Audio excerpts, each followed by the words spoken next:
great continents of the earth, none has been more lavishly endowed with natural wealth and beauty than has South America, which embraces over 1/8 of the Earth's land area and only a little more than 3% of the world's population. Brazil itself is larger than the whole of the United States, and it has millions of acres of land that no white man has ever seen. Rio de Janeiro, the capital and largest city of Brazil, enshrined as it were within the majestic setting of the world's most beautiful harbor, is the crowning glory of a visit to South America. Over 400 years ago, the adventurous Portuguese explorers who discovered and claimed Brazil for the crown of Portugal sailed into this picturesque harbor and called it Rio de Janeiro, or River of January, because they discovered it in the month of January, and they believed the beautiful inlet into which we now sail was the mouth of a river. As we pass within the shadow of this gigantic promontory, which for some vague reason has been called Sugarloaf, we wonder if the white men who first saw it could have dreamed that it was destined to become the mighty sentinel of an enchanted metropolis with a population of over 1 million inhabitants and a reputation of being the most magnificent city in the world. The first Portuguese settlers found the country in the possession of various Indian tribes, from whom many of them took their wives. It is a long and thrilling span of history between these modern battleships and the tiny boats upon which the Portuguese explorers first sailed into this harbor. But the centuries have wrought little change in the beautiful coastline, the delightful climate, and the ever-present clouds that are the natural heritage of Rio, the Magnificent. As in most countries of South America, the color of one's skin does not always determine one's social standing. As a matter of fact, the racial color line seems to be so thinly drawn here that it has become a haven of toleration for all races. Nevertheless, the Portuguese language still prevails.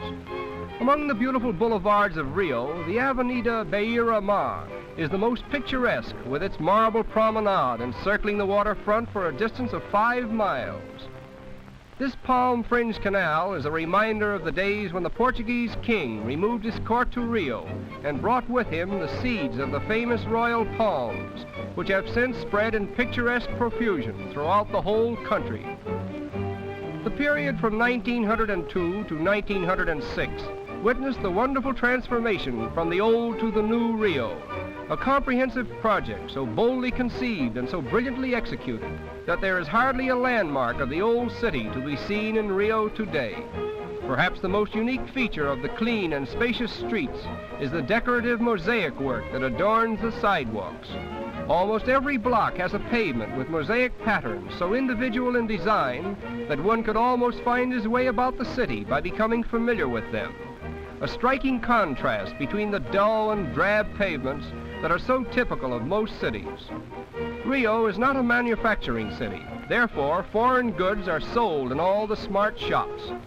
Nevertheless, foreign influence has not changed the strong allegiance which the Brazilians have for their native continent. They proudly proclaim themselves South Americans, and they very much resent the North Americans' monopoly of the word American.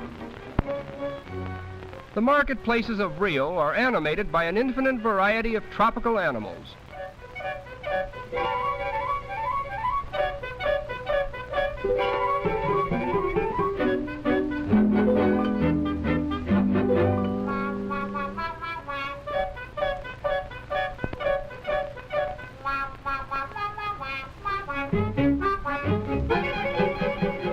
Perhaps the most interesting of all the small animals that are typical of Brazil is the marmoset, the smallest type of primate and the tiniest relative of man.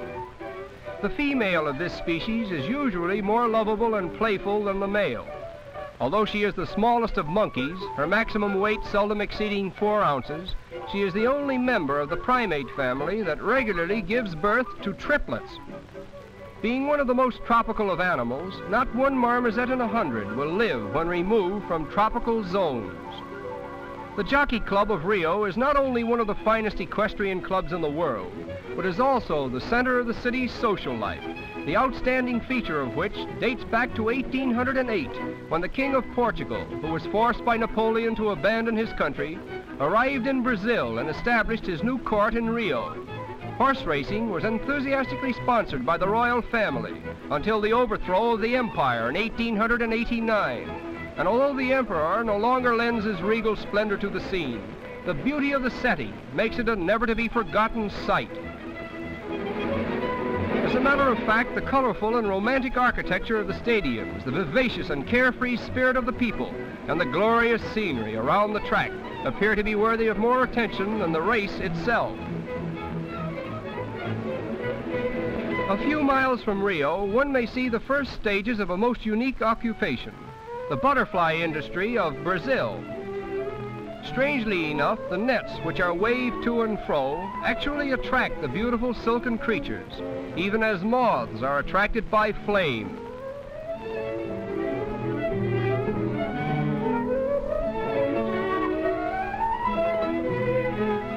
The butterflies of Brazil are much larger and more colorful than those of North America and Europe. Within an hour's ride from Rio, one may see as many as 700 different species.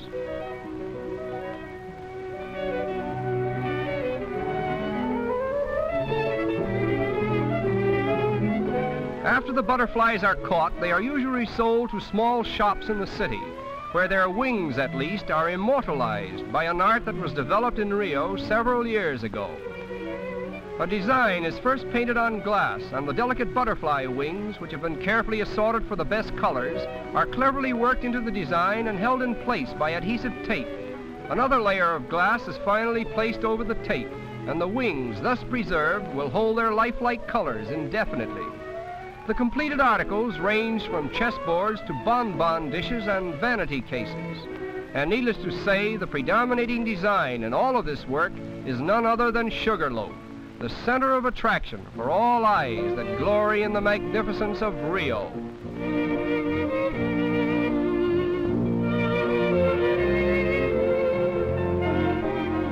The ascent to Sugarloaf by way of this aerial railway affords the great thrill of a visit to Rio, and the incomparable view from the summit presents a scene wherein both man and nature have combined their efforts to create the most magnificent harbor in the world. Somehow we behold in our final impressions of Rio a semblance of what great changes have come to pass in the world at large, where the beauties of nature have been harmonized with the constructive forces of man. And it is with this thought that we say farewell to Rio, the magnificent.